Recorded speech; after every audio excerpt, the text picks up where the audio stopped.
false prophets by their teachings and actions.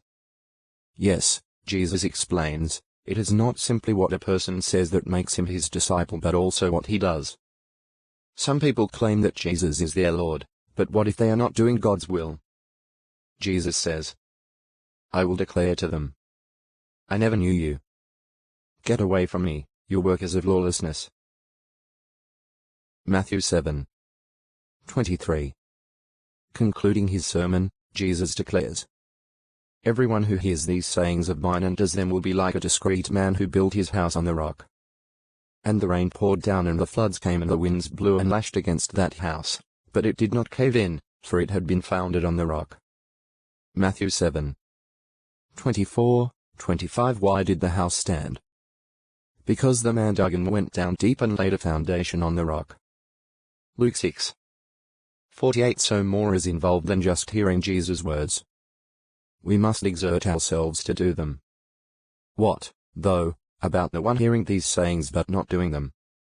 He is like a foolish man who built his house on the sand. Matthew 7:26. Rain, floods, and winds would cause such a house to collapse. The crowds are astounded at Jesus' way of teaching in this sermon. He does so as a person having authority and not as the religious leaders. Probably many of those who listen to him become his disciples. Why are spiritual treasures superior, and how are they obtained? Why do Jesus' followers have no need to be anxious?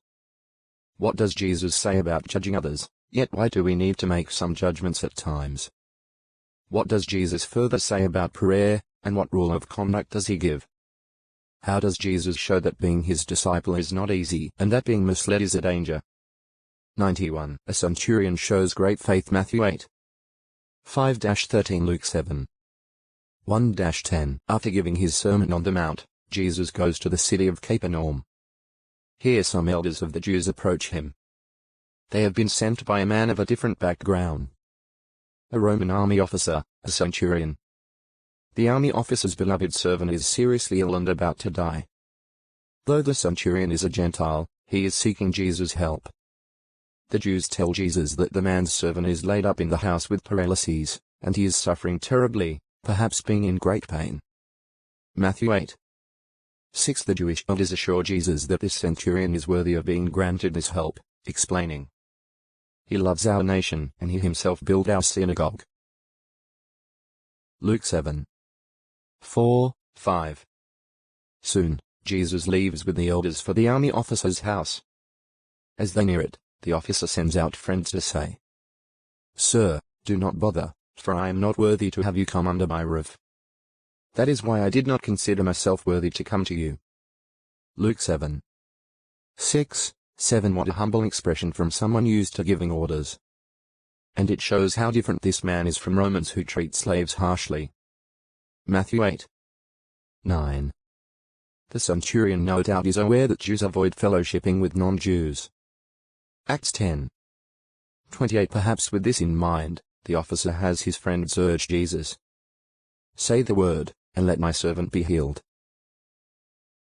Luke 7:7. Jesus is amazed to hear this and comments, I tell you, not even in Israel have I found so great a faith. Luke 7:9. On returning to the centurion's house, his friends discover that the slave who was so ill is now in good health.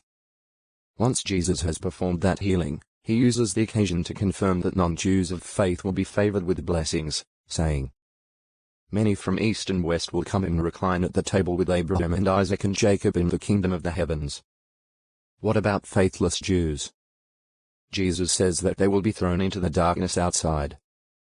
There is where their weeping and the gnashing of their teeth will be. Matthew 8:11-12. Hence, natural Jews who do not accept the opportunity offered first to them to be part of the kingdom with Christ will be rejected. But Gentiles will be welcomed to recline at his table, as it were, in the kingdom of the heavens. An army officer's slave is healed. Those with faith will be blessed. Why do Jews plead on behalf of a Gentile army officer? What may explain why the centurion has not asked Jesus to enter his house? What prospect for Gentiles does Jesus highlight? 36:93. Soon after healing the army officer's servant, Jesus leaves Capernaum for Nain, a city over 20 miles to the southwest.